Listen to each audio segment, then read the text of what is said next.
वो 10 दिन पार्ट 3। संजीव ने रूही को उसके माँ पापा के पास छोड़ा और घर वापस आ गया। घर में आकर देखा तो रमेश जी चिंता में इधर से उधर हॉल में टहल रहे थे। संजीव को देखते ही वे उसकी तरफ दौड़े और मेन गेट की ओर देखने लगे। संजीव समझ गया कि पापा रूही को ढूंढ रहे हैं। वो अभी कुछ दिन अपने मायके में रहेगी। मैंने तो तुझसे पहले ही कहा था कि वो नहीं आएगी। आप परेशान न हो, कुछ ही दिनों में वो अपने आप लौट आएगी और आगे शिकायत का मौका भी नहीं देगी। शिकायत का मौका नहीं देगी मतलब? रमेश जी ने संजीव की बात काटते हुए पूछा। मतलब ये कि जब वो आएगी वो वैसा ही करेगी जैसा हम चाहेंगे। बस यूँ समझ लीजिए, इस बार वो अपनी अकड़ अपने माँ बाप के घर छोड़ के आएगी। बेटा, वो तुम्हारी पत्नी है, कोई रोबोट नहीं कि उसको जैसे चाहे वैसे नचाए। आखिर बात क्या हुई, कुछ बताएगा भी? एक बार वो वापस आ जाए फिर बताऊंगा। अरे आप उसे क्यों परेशान कर रहे हैं? बेचारा थका हुआ घर आया है, कम से कम पानी तो पीने दीजिए। दीपा जी, जो अब तक इस सारी भूमिका में शांत थी, वो एकदम से जागृत हो गई। पानी का गिलास संजीव को देते हुए बोली, ये ले बेटा, पानी पी और जाकर अपने कमरे में आराम कर। इनसे तो मैं बात करती हूँ। थैंक्स माँ, कहकर संजीव अपने कमरे में चला गया। संजीव के कमरे भेजते ही दीपा जी रमेश जी के ऊपर चढ़ बैठी और कहने लगी, आपकी समस्या क्या है जी? जब देखो मेरे बेटे के पीछे पड़े रहते हो। अरे मैं उसका कोई दुश्मन नहीं हूँ, उसका भला चाहता हूँ, इसलिए उसे समझा रहा हूँ। नहीं तो उसकी अकड़ उसी के लिए परेशानी का सबब बन जाएगी। अकड़ मेरे बेटे में नहीं, आपकी लाडली बहू में है। अरे पति ने जरा सा कुछ बोल क्या दिया, वो तो घर छोड़ने आमाद हो गई।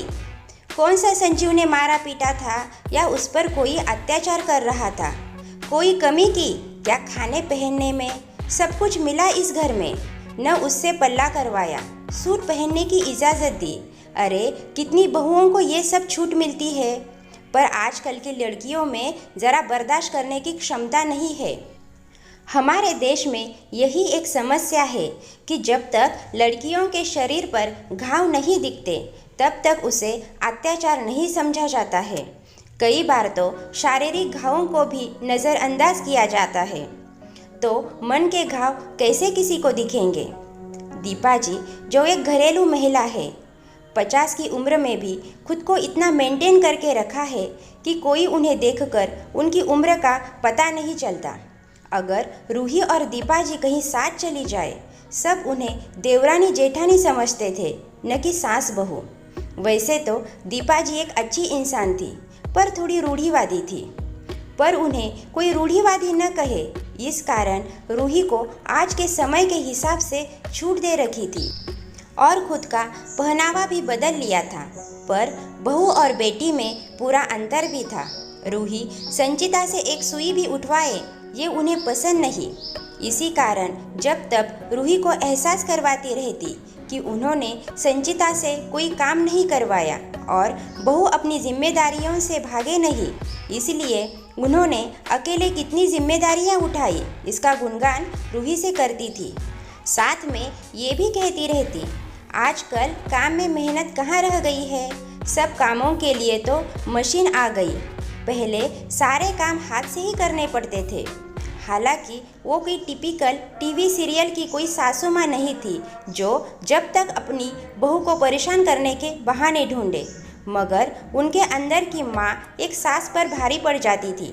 इसी कारण उन्हें संजीव की गलती कम, रूही की गलती ज़्यादा दिखती थी। जरा सा पति ने कुछ कह दिया, बस जाकर मायके में बैठ जाओ। अरे गलती करेगी, डांट तो पड़ेगी ही, पर नहीं, आजकल की लड़कियों को न कुछ कहो नहीं, बस वो जो कर रही है करने दो। गुस्सा होने और गुस्सा निकालने में फ़र्क होता है दीपा जी। अगर कोई गलती करे उसे डांटना अलग है, मगर बेवजह की बातों पर किसी पर चिल्लाना क्या सही है? तो ठीक है ना, मगर इस बात पर घर छोड़ने की क्या ज़रूरत थी? इस बात को समझाया भी तो जा सकता था। दीपा जी ने सफाई पेश करते हुए कहा, क्योंकि तुम जैसी माएँ अपने बेटे को बहुओं की सुनने कहाँ देती हो, जो वो अपनी पत्नी की बात समझे। तुम लोगों का बस चले तो अपने लड़के को अपने पल्लू में बांध कर रखे। अरे इतना ही बेटे के दूर जाने का डर होता है तो क्यों शादी करती हो?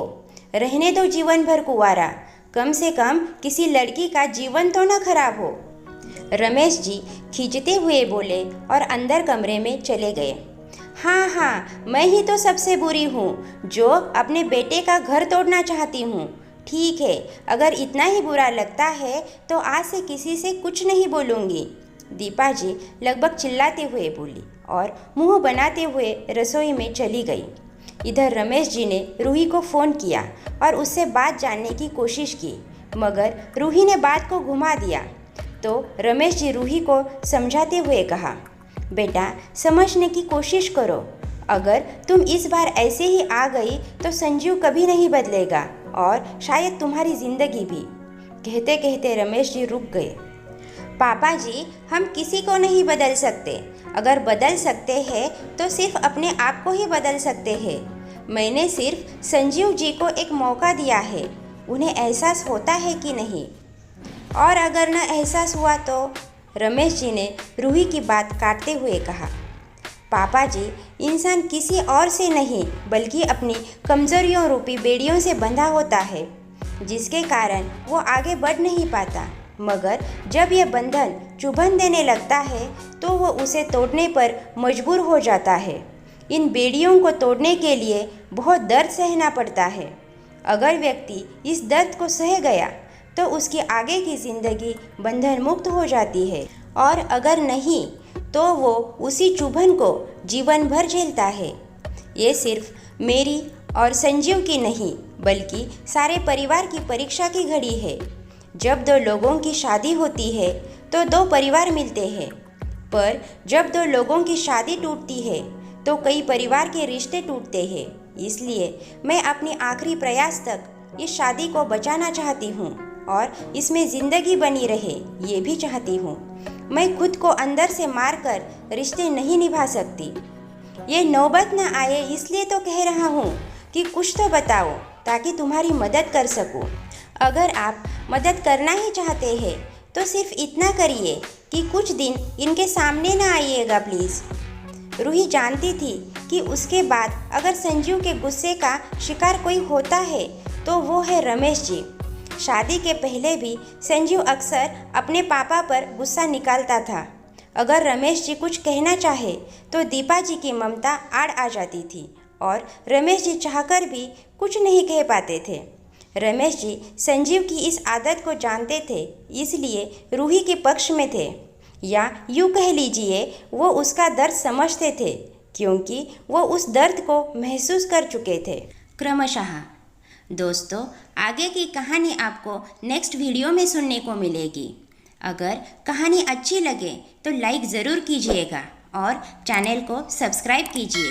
मिलते हैं अगली कहानी में। धन्यवाद।